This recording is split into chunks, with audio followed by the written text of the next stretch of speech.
anlam katmanlarını yavaş yavaş aralamaya başlayalım. İlk katman neymiş bakalım? Şimdi yazarın analizine göre Kur'an Merhaba, bu kaynaklara birlikte yakından bakmaya hazır mısın?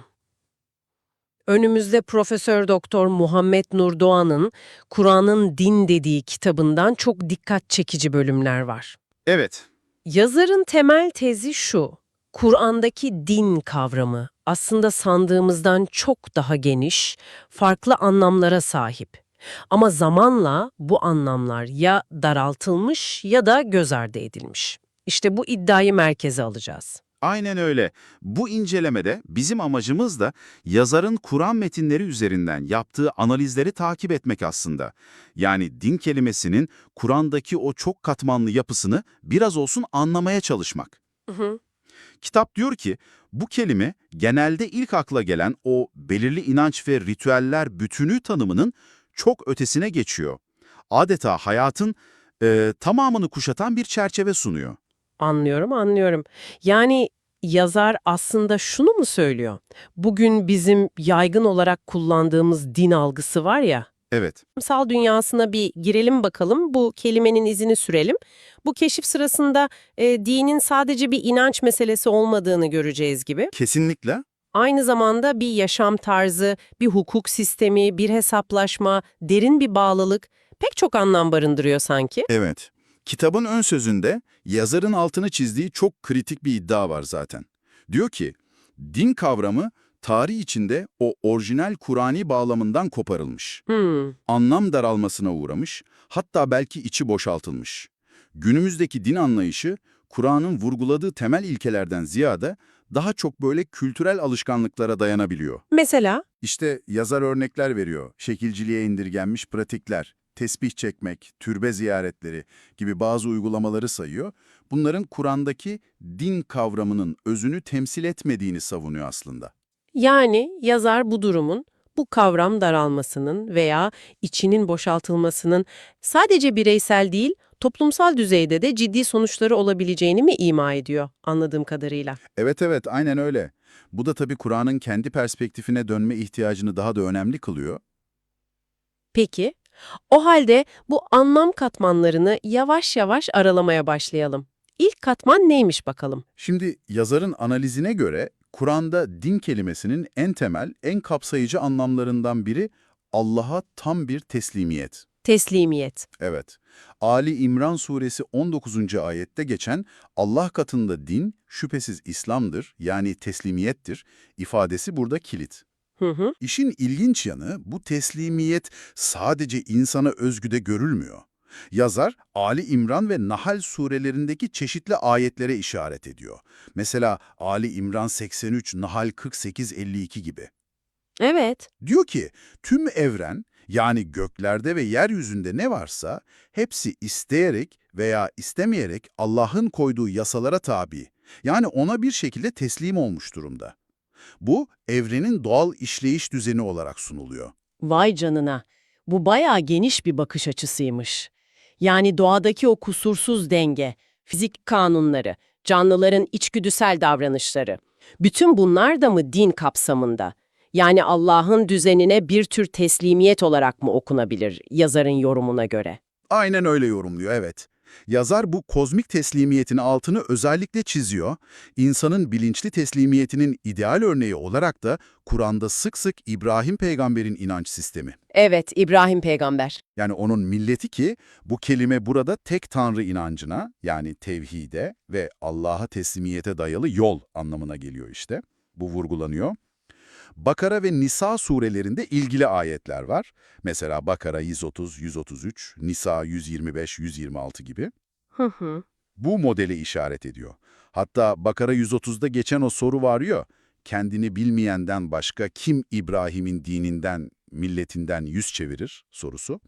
Yazarın yorumuna göre bu aklını kullananlar için tevhid ve teslimiyet yolunun ne kadar temel, ne kadar rasyonel olduğunu gösteriyor. Bu evrensel ve İbrahimi teslimiyet fikri gerçekten ilginç. Peki insan bu bilinçli teslimiyete nasıl ulaşıyor? Bu yol nasıl çiziliyor? Kaynak, din kavramının başka bir anlam katmanına, yani ilahi rehberliğe işaret ediyor mu? Kesinlikle ediyor. Yazar, din kelimesinin Ali İmran 73'te Allah'ın rehberliği yani Hüdallah ile eş anlamlı kullanıldığına dikkat çekiyor. Hüdallah. Evet, dolayısıyla din aynı zamanda Allah'ın insanlığa sunduğu yol göstericilik anlamına geliyor. Bu rehberliğin temel aracı ne? Vahiy, yani kitap. Anladım. Hatta yazar, Fatiha suresindeki kendilerine nimet verdiklerinin yolu ifadesindeki nimet kelimesinin bağlam içinde doğrudan vahiy veya kitap anlamına gelebileceğini bile öne sürüyor. Yani doğru yol, vahyin aydınlattığı yol. Bu vahiy, Allah'ın bir lütfu, fazla olarak dinin bilgi kaynağını oluşturuyor. Bu nedenle de mesajın anlamını saptırmamak çok önemli. Nisa 46'daki uyarı gibi mesela. Ve özellikle anlaşmazlıklarda veya hüküm verirken başvurulacak temel kaynağın Allah'ın kitabı olması. Yani ataların yolu değil. Aynen, ataların yolu değil, Allah'ın indirdiği vahyin esas alınması gerektiğini Kur'an sürekli vurguluyor diyor yazar. Ali İmran 23-24 ışığında bu çok net. O zaman din sadece kalpte hissedilen bir teslimiyet ya da böyle teorik bir rehberlik değil, aynı zamanda hayata yön veren somut bir yol, bir sistem, hatta bir yasa anlamına da geliyor anlaşılan. Fatiha'daki sırat-ı müstekim, yani dosdoğru yol talebi bunu mu ifade ediyor? Tam olarak öyle. Yazar Fatiha'daki bu ifadenin yanı sıra En'am suresindeki ayetlere atıfta bulunuyor, 153 ve 161'e. Evet. Ve bu dosdoğru yolun bizzat din olarak tanımlandığını gösteriyor. Dinen kıyemen, yani sapasağlam din. Ve bu dinin yine İbrahim'in yolu olduğu belirtiliyor. Peki bu sistem neleri içeriyor? Bu sistem, hayatın pratiğini düzenleyen ilkeleri de içeriyor tabii. Nelerin yapılması uygun, yani helal, nelerin kaçınılması gerekiyor, yani haram. Bu gibi sınırları çiziyor. Maide ve En'am surelerindeki bazı ayetler, örneğin Maide 3-4 veya En'am 151-153 bu çerçevenin örneklerini sunuyor. Burada yazarın ilginç bir karşılaştırması var. Diyor ki, Kur'an dini aslında az sayıda temel yasakla insanlara geniş bir özgürlük ve hareket alanı bırakıyor. Ama buna karşılık insanlar tarafından zamanla oluşturulan dini yorumlar veya gelenekler hayatı gereksiz pek çok kural ve yasakla boğabiliyor. Bu hayatı boğmama fikri şeyle de bağlantılı o zaman. Dinde zorlama yoktur ilkesiyle. Bakara 256'da geçiyor. Bir de Haç suresi 78'de o din konusunda üzerinize hiçbir zorluk yüklemedi diyor. Yazar bu zorluk olmamasını nasıl açıklıyor peki? Yazar bu zorluk olmaması halini 3 temel boyutta ele alıyor. Birincisi, Kur'an dininin akıl karıştırıcı, karmaşık dogmalardan uzak, yani anlaşılır bir yapıda olması. Anlaşılır olması. İkincisi, hayatı çekilmez hale getiren anlamsız ritüellerden, tabulardan veya aşırı şekilcilikten arınmış olması. Üçüncüsü ise, dünyadan el etek çekmeyi savunan, bedene eziyeti öngören çileci, yani asketik yaklaşımlara kapalı olması. Yani fıtrata uygun, yaşanabilir, dengeli bir yol sunması. Din, yasa ve sistem anlamına geldiğini söyledin. Peki bu yargı veya hesap verme boyutuyla nasıl ilişkileniyor? Bu da var mı içinde? Olmaz mı? Bu da din kelimesinin çok önemli bir anlam katmanı. Yasa, yargı ve karşılık. Yazar, mesela Yusuf suresi 76. ayette geçen dinül melik ifadesini örnek veriyor. Burada din, doğrudan Mısır kralının yürürlükteki yasası anlamında kullanılmış. İlginç. Nur suresi 2. ayette zina suçuna verilecek cezadan bahsedilirken yine din kavramı Allah'ın yasası bağlamında devreye giriyor. Daha da ötesi var. Nur 25'te kıyamet gününde insanların dünyadaki eylemlerinin tam karşılığının verilmesi dinehumül hak, yani hak ettikleri din karşılık olarak ifade ediliyor. İşte din günü buradan geliyor o zaman. Aynen öyle. Fatiha'da ve Şuara 82'de geçen meşhur Yevmüddin, yani din günü de tam olarak bu hesap, yargı ve karşılık görme gününe işaret ediyor. Yazarın burada yine dikkat çekici bir yorumu var yalnız. Nedir o? Fatiha'daki Yevmüddin'in sadece ahiret gününü değil, aynı zamanda bu dünya hayatındaki adalet, sebep-sonuç ilişkisi ve eylemlerin karşılığını görme sürecinde kapsayabileceğini öne sürüyor. Yani sadece ahirete ait bir kavram değil belki de. Anladım. Peki, Kur'an'da sıkça geçen ve güçlü bir vurgu taşıyan bir ifade var. Dini yalnızca Allah'a has kılmak. Muhlisine lehüddin diye geçiyor sanırım. Kaynak bunu nasıl açıyor? Bu ifadenin tam olarak karşılığı ne? Evet, muhlisine lehuddin. Bu ifade yazarın analizine göre Kur'an'ın tevhid yani Allah'ın birliği ilkesinin belki de en saf, en yoğun ifadesi. En temel anlamıyla şu: her türlü ibadeti, duayı, sığınmayı, itaati, kısacası kalbin ve eylemlerin yönelişini aracısız ve katıksız bir şekilde sadece ve sadece Allah'a yöneltmek. Şirk koşmamak yani. Aynen, ona hiçbir şeyi veya kimseyi ortak koşmamak, şirkten tamamen arınmak demek. Araf 29 ve Beyyine 5 gibi ayetler bunu doğrudan emrediyor zaten. Hatta Kur'an bu hali tasvir etmek için çok canlı bir metafor kullanır. Nasıl bir metafor? Fırtınalı denizde batma tehlikesiyle karşı karşıya kalan bir gemideki insanlar, hani dalgalar dört bir yandan sarınca, daha önce güvendikleri, yardım umdukları her şeyi unutup tam bir çaresizlik ve içtenlikle sadece Allah'a yalvarırlar ya. Evet, biliyorum o ayetleri. İşte Yunus, Ankebut ve Lokman surelerinde bu dramatik tablo çizilir. İşte dini Allah'a has kılmak, tam olarak o andaki gibi bir arınmışlık, bir samimiyet ve mutlak yöneliş halini ifade ediyor. Anlıyorum. Ancak o ayetlerin devamında da tehlike geçip gemi karaya ulaşınca o insanlardan bazılarının tekrar eski şirk koşma veya Allah'ı unutma hallerine döndükleri de anlatılıyor. Bu durum o saf bağlılık halini sürekli kılmanın ne kadar zor olduğunu mu gösteriyor? Kesinlikle. Bu, insan doğasındaki bir gerilime işaret ediyor aslında. O zor zamanda yakalanan saf tevhid halini, hayatın normal akışında, rahatlık ve güvenlik zamanlarında da sürdürebilmek. İşte asıl mesele bu. Yazar, bu dini Allah'a has kılma ifadesinin sadece kalpteki yönelişle sınırlı kalmadığını da ekliyor. Nasıl yani? Başka ne anlamı var? Aynı zamanda bilgi ve otorite kaynağı açısından da bir anlam taşıdığını vurguluyor. Özellikle Araf suresi 28-30 bağlamında ele alındığında bu ifade şu anlama da geliyor: din konusunda hüküm koyma, rehberlik etme ve uyulacak kuralları belirleme yetkisi sadece Allah'a aittir. Bunu kabul etmek. Bu konuda sadece Allah'ın vahyine, yani kitabına dayanmak ve insanlar tarafından uydurulmuş inançları, uygulamaları, otoriteleri veya atalardan kalma gelenekleri reddetmek. Yani hem kalpte tevhid hem de kaynakta tevhid. Çok net. Peki, Kur'an dinin ne olduğunu anlatırken onun nasıl bozulabileceği, nasıl tahrif edilebileceği konusunda da uyarıyor mu? Yazar bu çarpıtmalara nasıl değiniyor? Evet, Kur'an bu konuda çok net uyarılarda bulunuyor. Yazar bunlardan bazılarını şöyle sıralıyor. Birincisi, dini bir oyun ve eğlence konusu yapmak. Oyun ve eğlence. Veya tam tersi, geçici dünya hayatını ve zevkleri hayatın tek amacı haline getirip onu din edinmek. En'am 70 ve Araf 51'de buna işaret ediliyor. Bu, dinin ciddiyetini ve asıl amacını yitirmesi demek. İkincisi? İkincisi ve en temeli tabii ki Allah'a ortak koşmak, yani şirk. Tevbe 31'de örneklendiği gibi din adamlarını, hahamları, rahipleri Allah'ın yanı sıra sözlerine kayıtsız şartsız uyulacak otoriteler, yani Rabler edinmek de bu kapsamda değerlendiriliyor. Anladım. Üçüncüsü, dinin sınırlarını aşmak, aşırılığa kaçmak.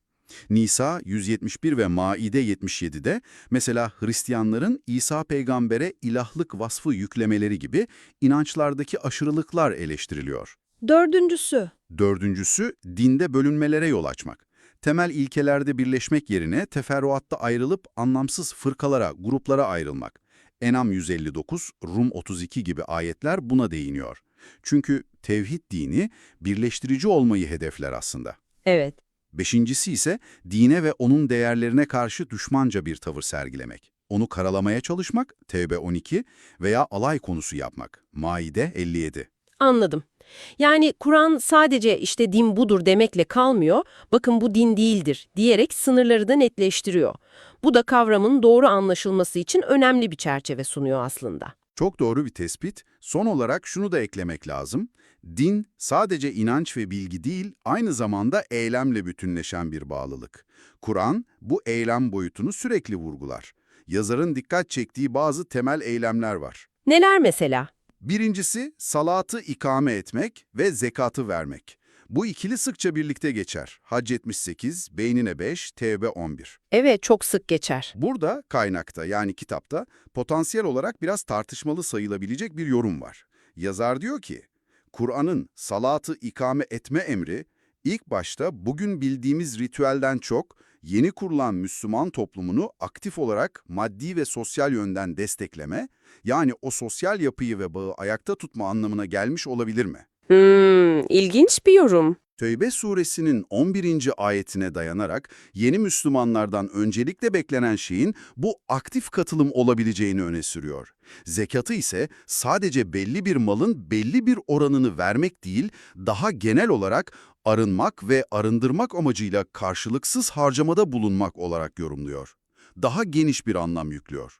Peki başka hangi eylemler var? İkincisi, Allah yolunda çaba göstermek. Hac 78'de bu da salat ve zekatla birlikte anılıyor.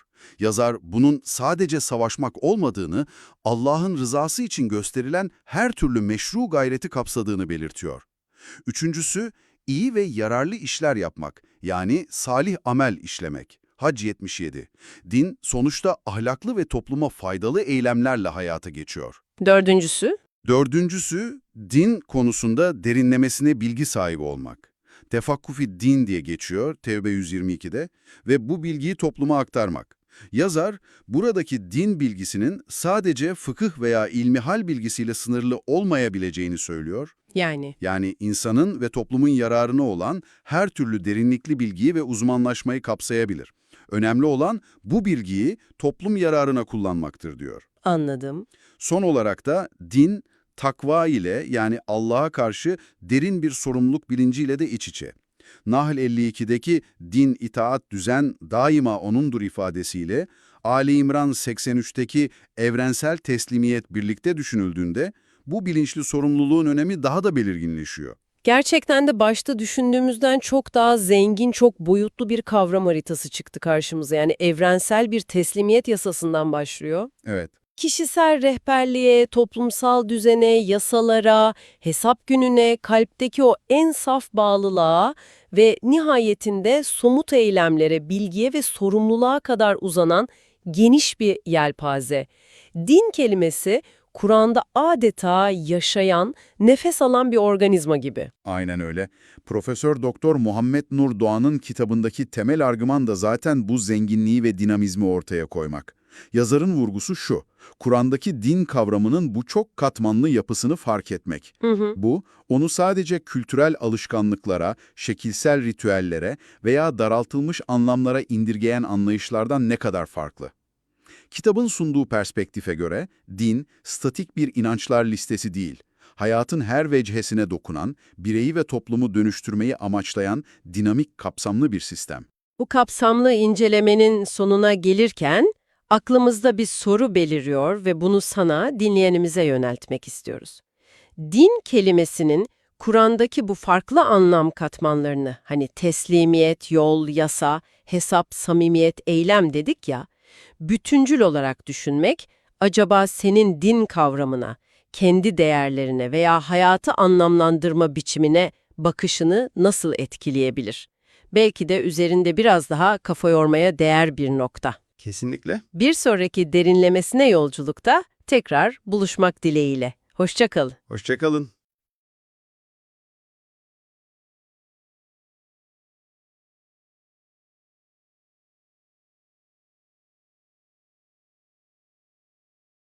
Welcome to the deep dive, where we really try to get under the surface of fascinating material. Today, we're tackling something huge, a concept that shapes billions of lives, but maybe it's not always understood the way it was originally intended. We're talking about din. Welcome to the deep dive, where we really try to get under the surface of fascinating material. Today, we're tackling something huge, a concept that shapes billions of lives, but maybe it's not always understood the way it was originally intended. We're talking about din. A lot of us probably think, yeah, I know what din means, but what if the Quranic core of it has been kind of skewered over centuries, you know? Our main source today is Professor Muhammet Nur Doğan's work, قُر'انın dinde. And it promises to, well, strip away some of those misunderstandings, get back to the original meaning. That's exactly right. Professor Doğan, he makes this really compelling case that over time, history has led to what he calls a vulgarization of key Quranic terms. They get reduced, he argues, to sort of shells, empty shells, losing their original depth. And that obviously impacts how people understand their whole path. So this deep dive, it's really about trying to grasp what the Quran actually meant by din and challenging that assumption that our current ideas always match up with the divine intent. Okay, so our mission then is to uncover that pure Quranic understanding of din, explore its different but connected meanings, and maybe see how it stacks up against what the source calls these fabricated dins, the ones that apparently make life harder, more restrictive, instead of freeing. Let's dive in. Okay, so Professor Doğan starts right at the heart of the problem. He says the idea of din in many people's minds today, it often clashes pretty significantly with Allah's original message in the Quran. He points to things like, cultural baggage, superstitions, human interpretations piling up over time, and they've kind of stripped din of its real identity, its expansive meaning.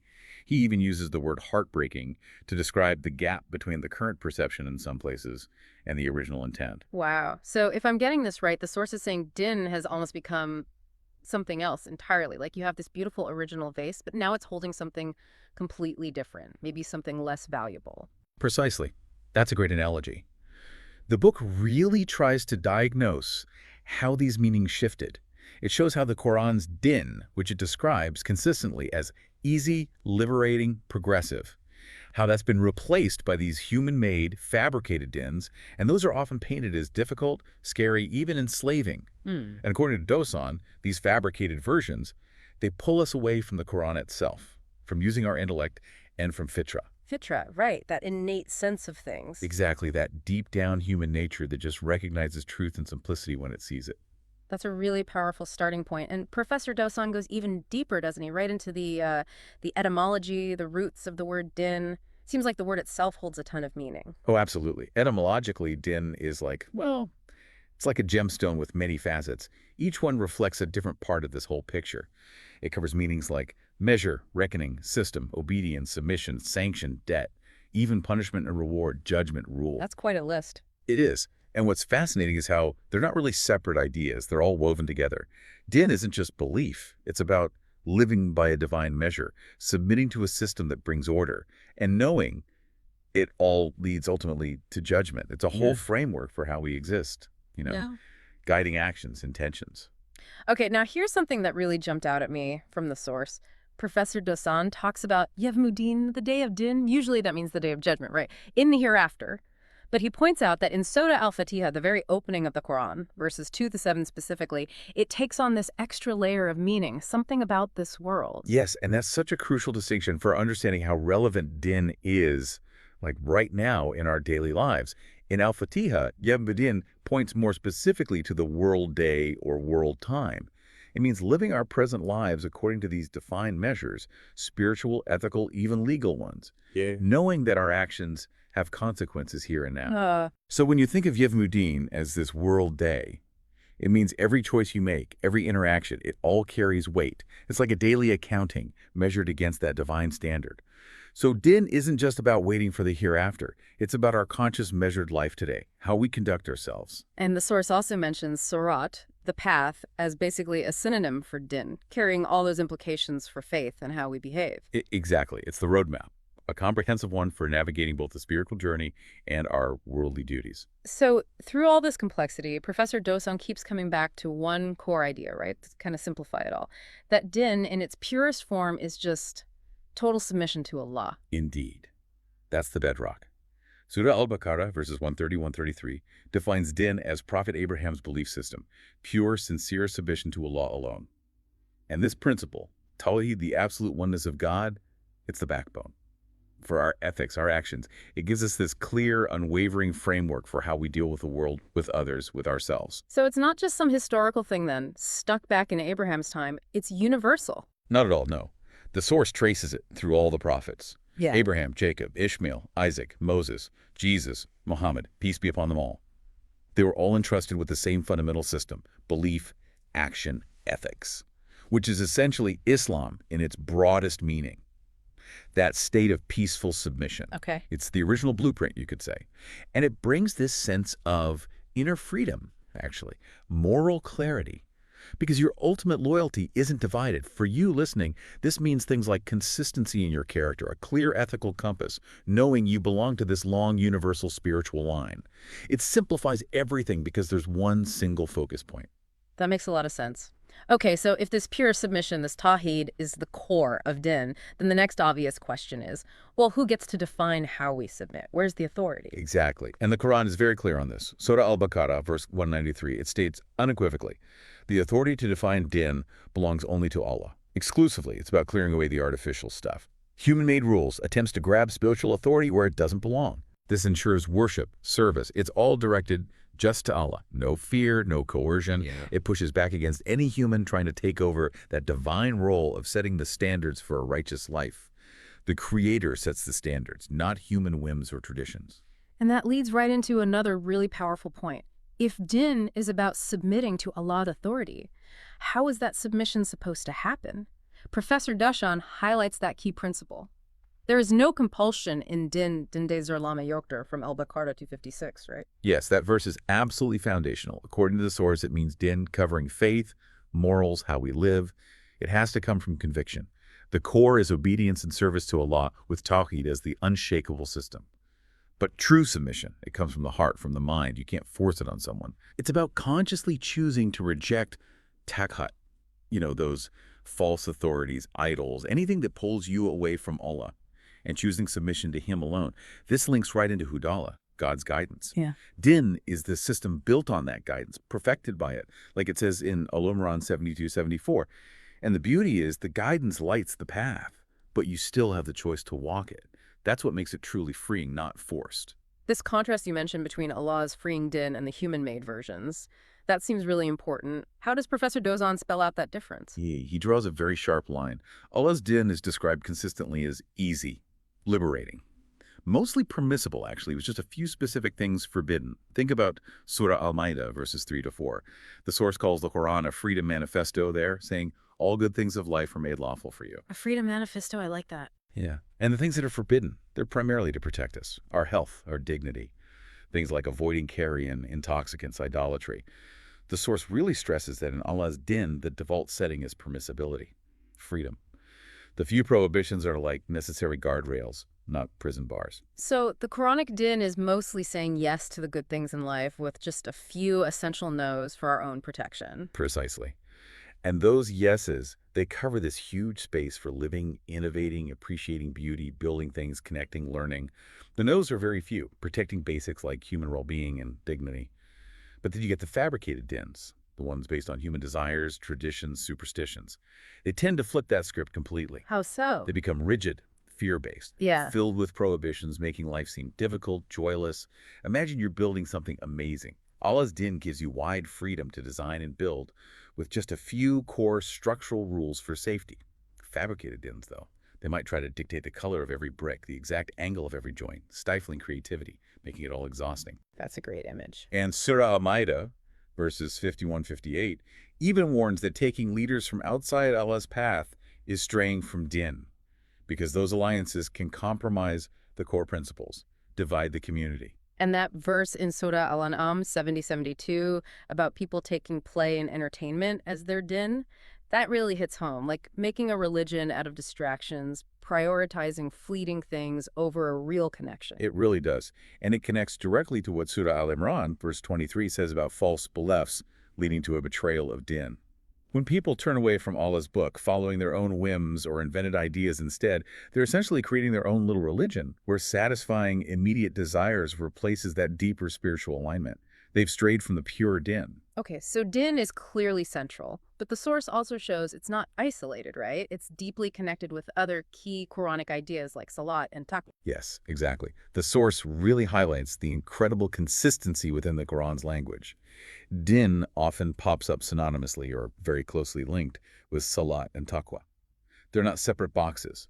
They're part of this coherent, interwoven system that shows just how holistic din really is. Now, salat. Most people think of ritual prayer. Does Professor Doğan push beyond that standard translation? Yes, significantly. In places like Surah Al-Ma'idah 5758 and Al-Hajj 7778, salat is actually equated with upholding the din or upholding tawheed. Upholding the din, so not just the prayer itself. Right. When the Quran says uphold salat, it's not solely about the mat and the timings, so those are part of it. It's about actively participating in the struggle to establish Allah's din in society. That means upholding justice, standing for truth, actively working towards a society where Allah's principles of fairness, compassion, mercy, where those things actually thrive. Wow. It's about being an agent for positive change. So it totally transforms salat from just a personal act into this wider societal mission. That is a profound shift. It's aligning our actions with this whole framework, impacting everything. And you mentioned the source even looks at that tricky verse in Surah Al-Anfal, verse 35, about the salat of the polytheists. It clarifies that wasn't ritual prayer. Can you explain that? Absolutely. This is really key to avoid misunderstandings. The source argues that in Al-Anfal 35, their salat wasn't prayer.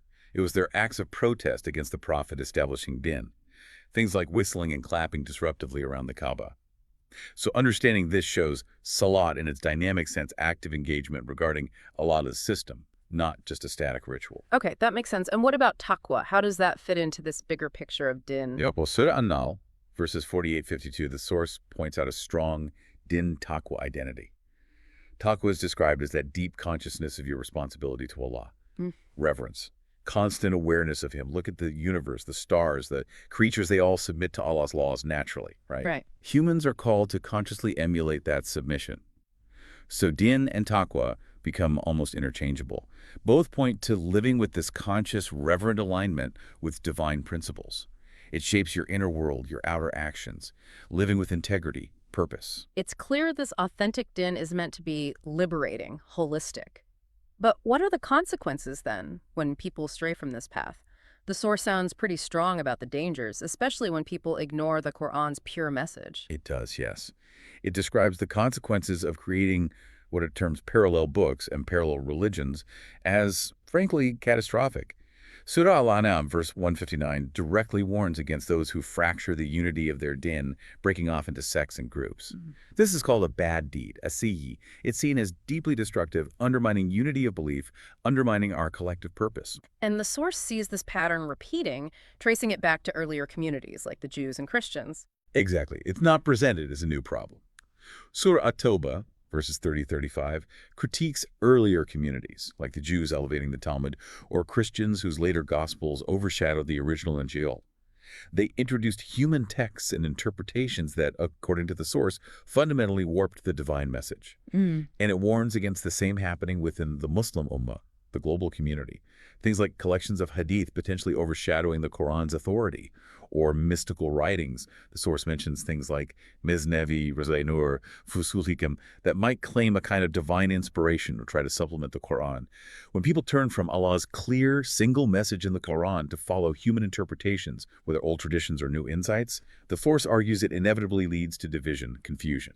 The source uses that striking phrase, attempts to extinguish Allah's light with their mouths. That's powerful imagery. It really is. It's a metaphor for trying to dilute or obscure that clear, liberating message of Tawhid with human-made complexities, dogmas, superstitions. But the Quran insists Allah won't let His light be put out. His din will ultimately shine through and prevail over all these distorted understandings, no matter how many parallel religions try to cloud the issue. The truth has a way of enduring.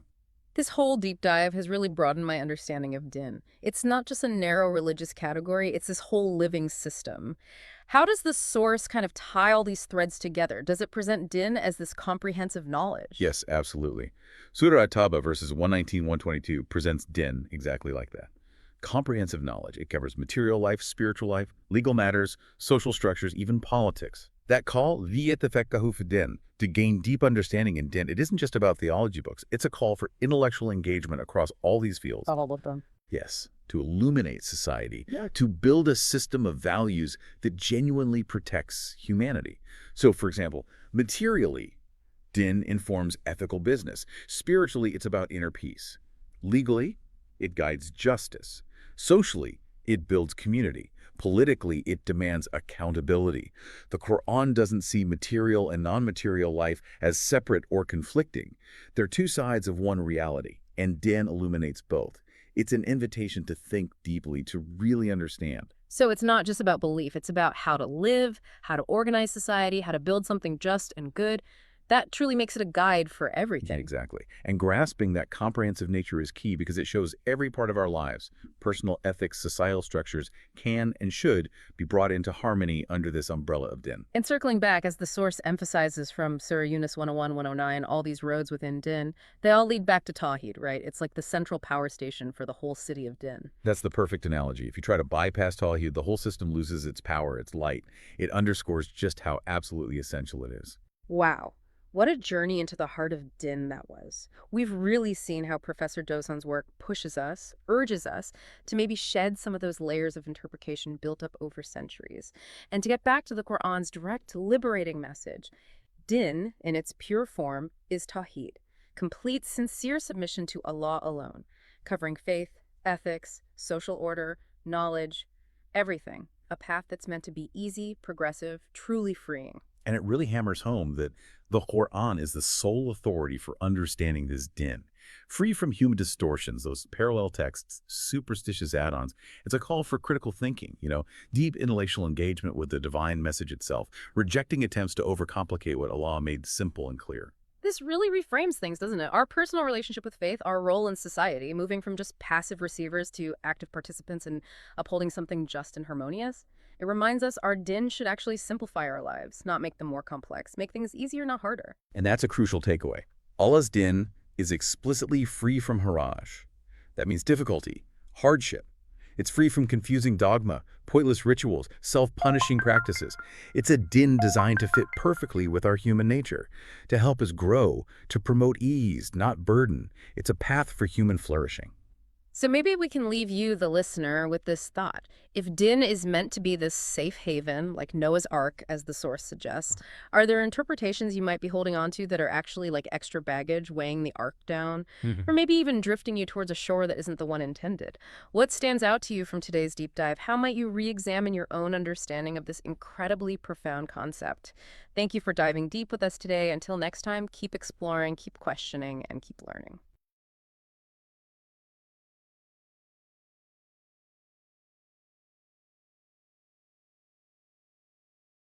Eh. 宗教って私たちが普段何気なく使う言葉ですよね。ええ、そうですね。でもイスラム教の文脈で宗教と訳されることが、宗教って私たちが普段何気なく使う言葉ですよね。ええ、そうですね。でもイスラム教の文脈で宗教と訳されることが多いこのアラビア語のディン。はい。もしこの言葉が私たちが普通に思う宗教のイメージよりももっとずっと広くて、なんていうか人生の根本に関わるようなそういう深い意味を持っていたとしたら、あなたはどう感じますか？それは多くの人にとってはかなり、意外な発見かもしれませんね。ですよね。普段私たちが使ってる宗教という言葉のイメージとはだいぶ違う顔が見えてきそうです。今回はまさにそのディーンっていう言葉のその奥深さに迫ってみたいんです。よりどころにするのはムハメッド・ヌル・ドアン教授の研究、クルアン・ニン・ディン・デディ。クルアンそのものがディーンをどう語っているのか、その核心を探っていきましょう。はい。あなたが今お持ちの宗教のイメージをちょっと一旦脇に置いて、一緒にこの探求の旅に出かけてみませんか？お願いします。ドアン教授がこの研究で光を当てようとしているのは、非常に重要な問題意識なんですね。問題意識ですか？はい。教授によれば、クルアンの中心的な概念、もちろんこのディーンもそうですけれども、そういった大切な言葉が、歴史の流れの中で本来持っていた生き生きとした意味を失ってしまって。なるほど。それで形だけの慣習とか、あるいはすごく表面的な理解になんかこうすり替わってしまっているんじゃないかと、そういう指摘なんです。本来の意味がどこかで失われてしまったと。それは大きな問題ですね。そうなんです。そしてその意味のズレとか形骸化っていうのが、実はクルアンが本当に伝えようとしている本質、つまり神様が意図したメッセージを私たちがちゃんと理解する上ですごく大きな壁になってしまっている。なるほど。これがドアン教授の研究の出発点であり、現代理の継承でもあるわけです。なるほど。ではなぜ今そのディーンの本来の意味を探ることがそんなにも大切なんでしょうか。ドアン教授は現代のムスリム社会で見られるディーンの捉え方がクルアン本来の教えとは少しずれてきていると、そういうふうに指摘しているんですよね。はい、おっしゃる通りです。教授の著者の序文を読むとですね、例えば本来の意味が薄れてしまったような信仰過剰とか儀礼だけがやたら強調されたり、あるいは特定の聖人みたいな人を崇拝するような傾向が出たり、あとは預言者の原稿録とされる伝承、ハリースですね。これにちょっと過度に依存してしまうとか。具体例が挙げられているんですね。他にも服装の規定にすごくこだわりすぎたり、特定の人物をもう盲目的に信じちゃったり、こういったことはクルアンが示すディーンの本質というよりは、どちらかというと人間が後から付け加えた、いわば外側の慣習に重きを置きすぎている状態じゃないかと。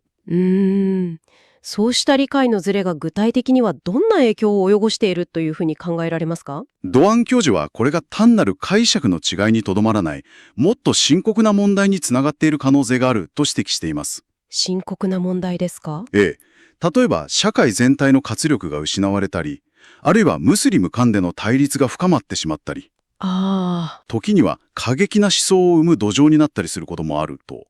さらにはイスラムそのものに対する誤解や偏見、いわゆるイスラモフォビアですね。これを助長する一因にもなりかねまいというふうに分析しているんです。それはかなり根深い問題ですね。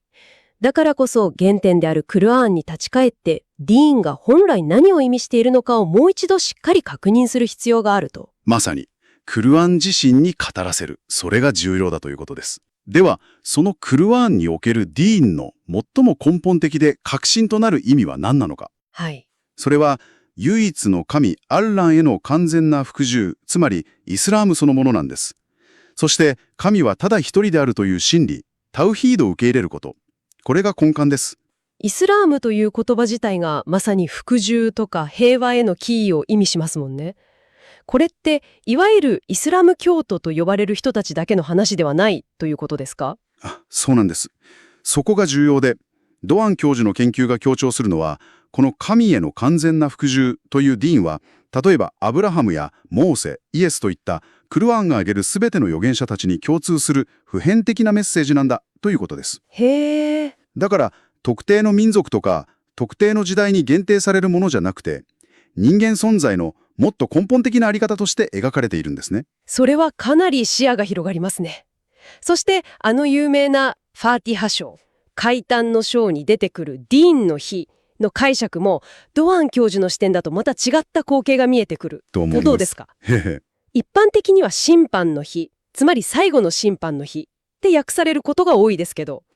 そこが非常に面白い点なんです。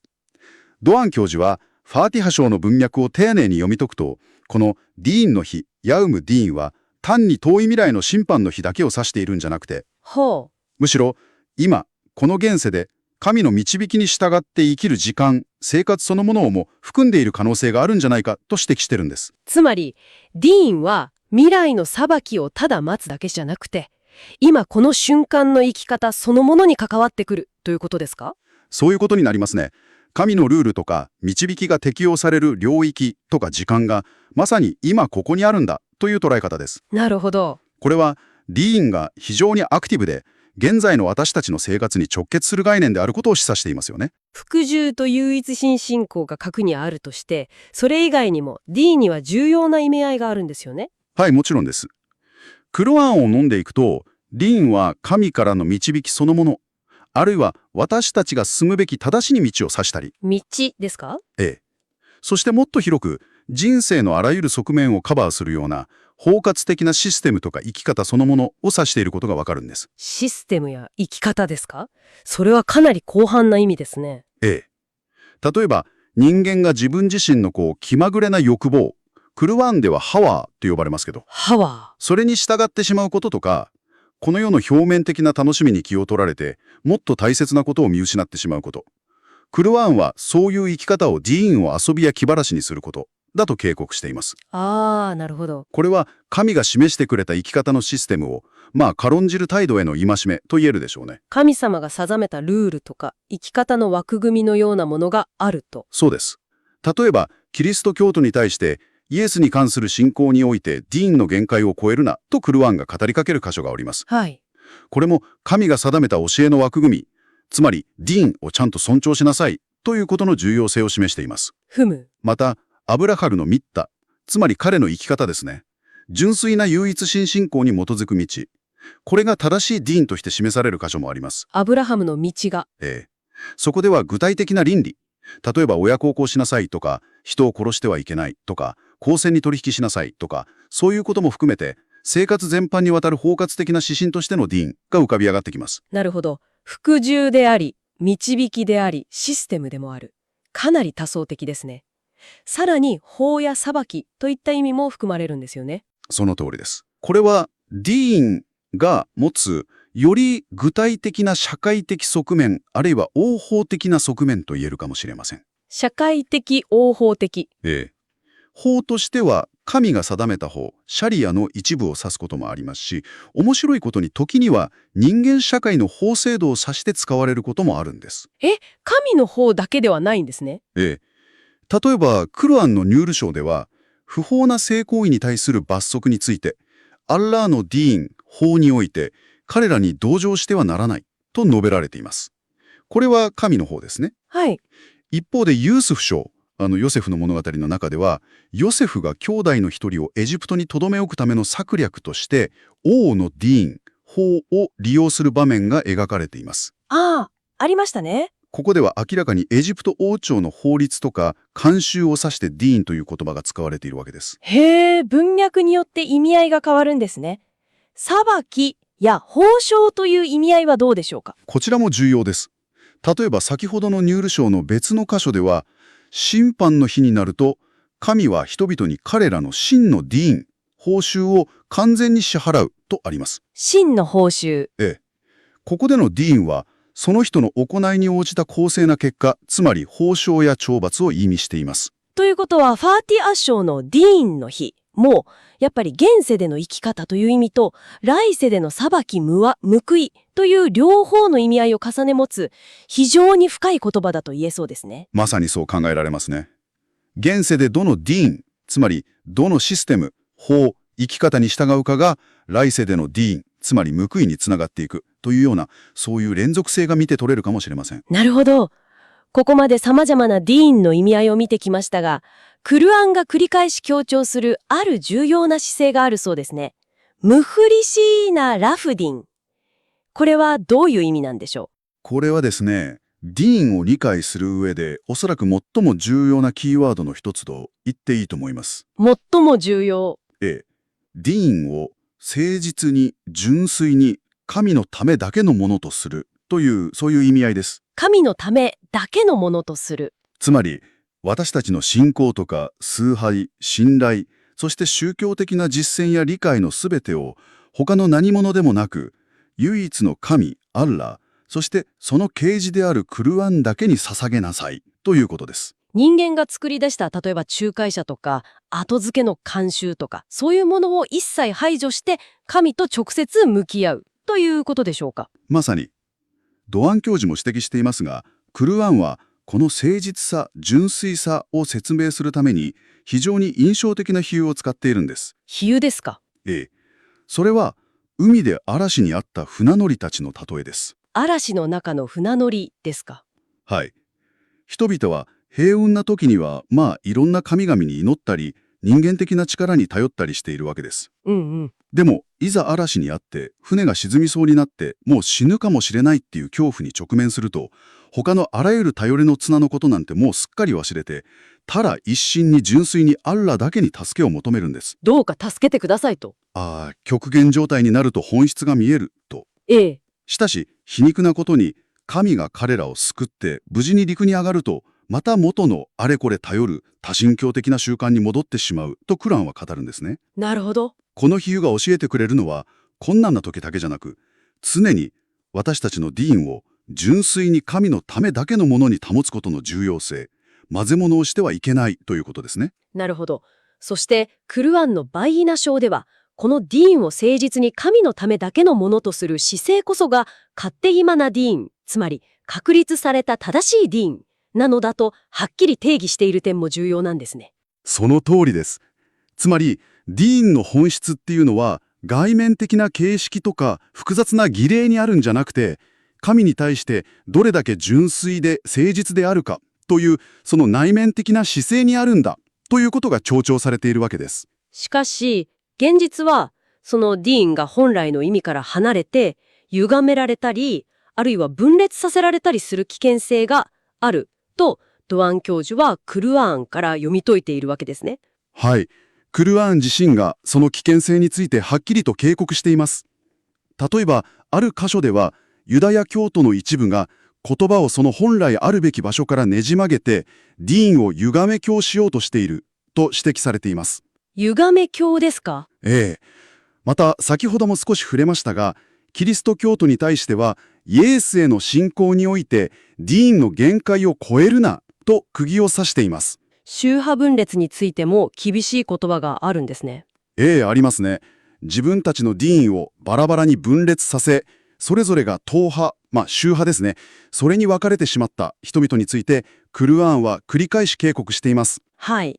そして、各党派は自分たちが持っているもの、つまり自分たちの解釈や主張に満足し、逸に入っていると、その自己満足的な姿勢を批判しているんです。ここで最初にドアン教授が指摘していた、人間が作り上げたディーンと神が掲示したディーンの対比が改めて鮮明になりますね。まさに、ドアン教授はこういう分裂とか歪みが起こるのは、人々がクルアーンという神が与えた確かな綱、あるいは絆ですね。そこから手を離してしまうからだと分析しています。クルアーンから離れてしまうから。ええ、クルアーンから離れて人間的な解釈とか特定の指導者への追従、あるいは宗派間の対立なんかに固執することで、ディーンは本来持っていたはずの普遍性とか統一性を失って細分化され、時には対立を生むものになってしまうというわけです。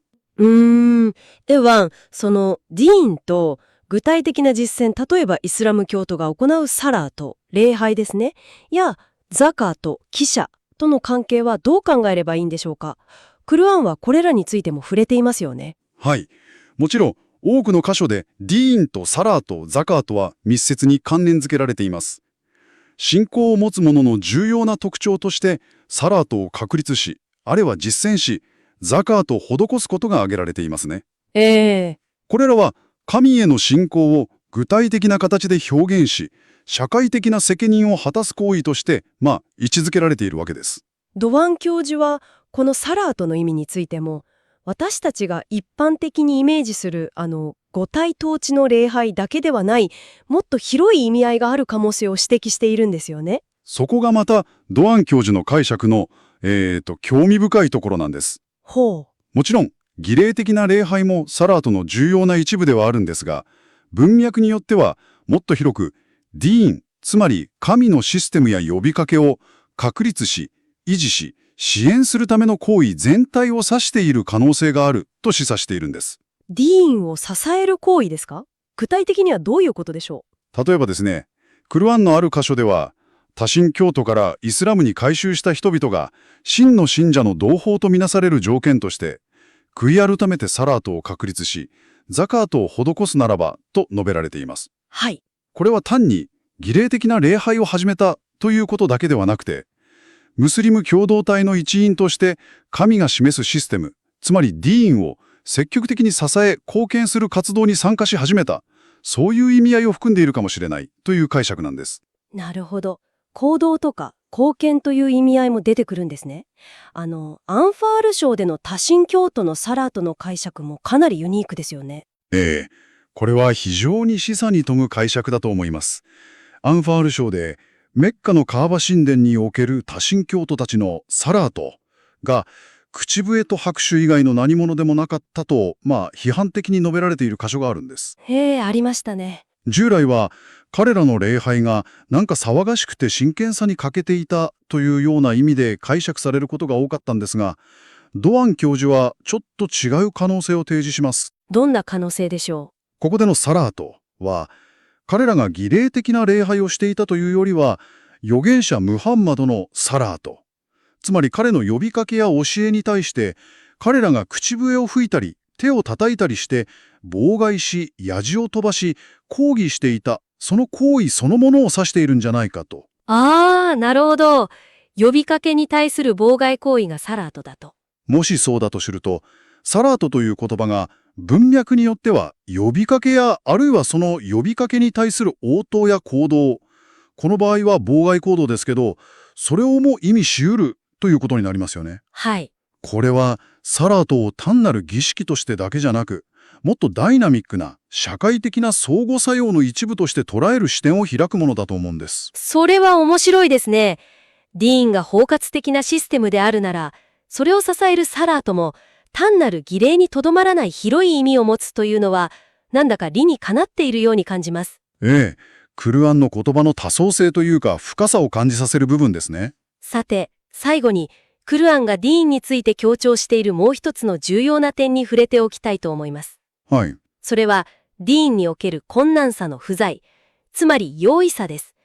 8章には、神がディーンにおいてあなた方に困難、ハラジュを課さなかった、とはっきり述べられていますね。はい、これは非常に大切なメッセージだと思います。ちょっと思い出してほしいんですが、ドアン教授が序文で批判していたのは、人間が後から付け加えた複雑で時には実行が難しいような儀式とか、数多くの禁止事項、タブーですね。あるいは苦行のような要素でしたよね。ええ、ありました。クルアン自身が語るディーンは、それとは全く対照的に、基本的に容易であって、人間に過度な負担を強いるものではないんだ、ということが強調されているんです。人間の本来の性質に合っているということでしょうか。その通りです。フィトラという言葉がありますが、人間の自然な本来のあり方に適合しているということです。フィトラ。ええ。著名なクルアン注釈家であるムハンマド・アサドも、この困難のなさについて、イスラームの教えが神秘主義的な難解さとか、過度に形式ばったルール、あるいは必要な自己否定みたいなものから自由であることを示していると指摘しています。なるほど。ディーンは人々が自然に受け入れて無理なく実践できる範囲内にあるべきものなんだという考え方がその根底にあるんですね。なるほど。人間が作り出した宗教はどうしても複雑で難しくなりがちだけど、神が示した本来のディーンはもっとシンプルで実践しやすいものだということですね。そういう対比が見えてくると思います。ええ。さて、ここまでムハンメト・ヌル・ドアン教授の研究を手がかりに、クルアンをおけるディーンの多層的な意味を探ってきました。見えてきたのは、私たちが普段使う宗教という言葉の枠には、到底収まらない、もっと広大で人生の根幹に関わる概念でしたね。ええ、本当にそうですね。まとめると、唯一の神への完全な服従、つまりタウヒードを核として、それは神からの導き、私たちが歩むべき道であり、生活全体を覆う包括的なシステムであり、はい。さらには社会的な法や行いに対する裁き、法務用も意味していました。そして何よりそのディーンは常に神の啓示であるクルアンに根ざしていて、人間が後から付け加えた複雑さや困難さではなく、誠実さ、つまり無不利推因であることと本来的な容易さによって特徴づけられるべきものだということでした。まさにその通りですね。では最後に、ここまで一緒に探求してくださったあなたにですね、一つ問いかけをさせてください。はい。このクルアンが本来示しているディーンの広がりと深さ、そしてその純粋さや容易さ、こういった点に触れてみて、あなた自身の信仰や日々の実践、あるいは知識や理解を深めていくプロセスに対して、何か新しい視点とか、あるいは変化の可能性、そういったものを感じることはあったでしょうか？深い問いかけですね。単なる知識として終わるんじゃなくて、自分自身の在り方にも関わってくるような。この探求があなたにとってさらにご自身の理解を深め、もしかしたら何か新しい一歩を踏み出すための小さなきっかけとなることができれば、これほど嬉しいことはありません。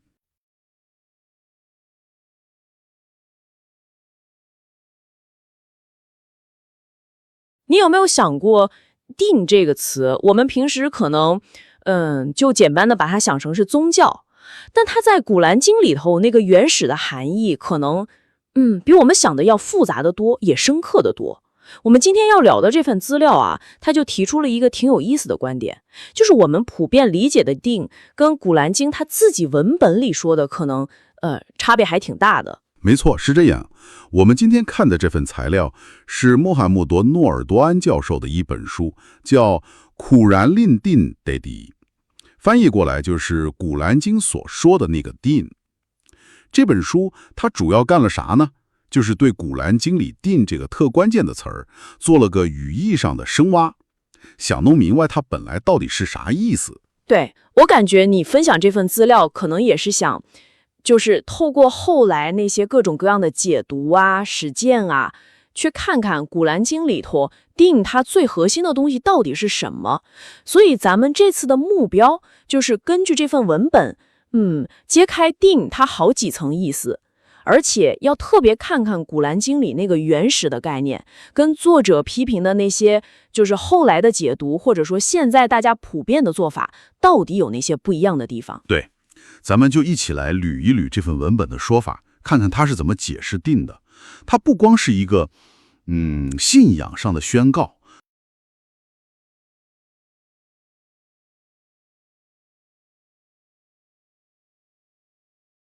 All right, let's jump right in. We're going to be exploring a really fascinating and, let's be honest, pretty provocative book by Professor Muhammet Nur Doğan.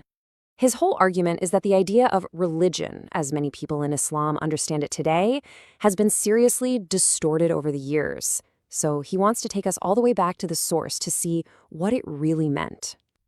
And this leads us to the core question of his entire book, the one that really frames everything we're about to discuss. What if the complex system of rules, rituals, and traditions that so many people call religion today is just fundamentally different from the concept the Quran calls deen? That's a huge question, and it points to a real crisis of meaning. So the author's main idea is that over the centuries, some really key Quranic concepts have been twisted, stretched, and in some cases totally emptied of their original meaning. And this, he says, has created a massive disconnect between the original message and what a lot of people are practicing today. And this quote from the author's preface just nails the problem he's trying to solve. He sees this drift away from what he believes is the divine will. And it's not because there's a problem with the source text, he argues, but because of how it's been interpreted and distorted throughout history. So what is this distorted version he's talking about? Well, he gives it a name. He calls it the fabricated deen, or the fabricated religion. He describes it as a system that's been built up over time, based more on human culture, traditions, and historical baggage than on the divine text itself. And he doesn't just leave it at abstract ideas. He gets very specific. He points to things that you can see and touch, like sectarian divisions, Sunni, Shia, and so on. He talks about the veneration of objects and tombs, and the belief that saints or prophets can intervene on your behalf. He even includes the belief in certain fables, like the Miraj, the story of the prophet's night journey, and argues that treating books written by humans with a reverence that should be reserved for scripture, well, that's all part of this fabricated system. And here's why this is so critical for him. He makes a really bold claim. He says this fabricated religion isn't just some theological mistake. He argues it's the root cause of some very real-world problems. He connects it directly to conflicts happening within Muslim societies, and even says it's the stuff that fuels Islamophobia around the world. Okay, so if that's the problem, what's the solution? This is where the author shifts gears. He moves from diagnosing the issue to presenting what he argues is the actual Quranic definition of deen, based strictly on the language and context found within the text itself. So, the first and most fundamental meaning he pulls out is simply this: submission. The term is al-Islam. He argues it's not a cultural label or a list of things to do, but an internal state of being, the complete willing submission to the one God. And he points out that this was the same principle shared by all the prophets. Then there's a second layer. Deen also means God's guidance, or hudallah. So here, it's not just about that internal feeling of submission, it's also the external roadmap. It's the system of moral and ethical principles that God has revealed to help guide us. You could almost think of it as the divine instruction manual for how to live a good life. And third, right at the theological core of it all, is pure monotheism, or tawhid. This is the absolute non-negotiable principle that there is only one God, period. No partners, no intermediaries. The author really stresses that this was the single, unifying message of every single prophet throughout history. So now we have these two totally different pictures of what din is, right? On one hand, you've got this complex cultural system, and on the other, you have this idea of a direct relationship with God based on submission, guidance, and pure monotheism. Let's put them side by side and really see the difference. And when you look at it like this, wow, the contrast is just so stark. On one side, the author describes a din of human traditions that he says is complex, divisive, and often based on fear. But on the other side, he presents the Quranic din as being about God-given principles, simple and clear guidance, something that's unifying and ultimately liberating, freeing you from any authority except for God. The Quran actually has a specific term for this street path, Dinul Qayyim, which you can translate as the sound deen or the straight deen. The author explains this as a way of life that is in perfect harmony with what the Quran calls fitra, which is the natural, built-in disposition of every single human being. The idea is really cool. It suggests this religion isn't something foreign being imposed on you, but something that resonates with your deepest, most authentic self. So all of this leads to a pretty logical question. If there's such a massive gap between cultural practice and the original source, how on earth do you bridge it? Well, the author proposes a very clear path forward. His call to action is basically a 3-step process. First, just acknowledge that the gap exists. Recognize that what's practiced culturally might be different from the text. Second, start questioning the intermediaries, all those layers of tradition and human interpretation that have built up over the centuries. And third, and this is the big one, return directly to the source. In the end, his entire complex argument really boils down to this one single, powerful piece of advice. He's not asking you to follow him or believe him. He's asking you to go past him, past all the other interpreters, and engage directly with the Quran to figure out what deen means for yourself. And that leaves us with a final thought to chew on. You know, regardless of your personal faith or background, the author's work brings up a really compelling question about how we read any important text. How different might any foundational document, religious or otherwise, look if we could somehow read it with fresh eyes, completely free from the incredible weight of centuries of interpretation? It's definitely a question worth thinking about.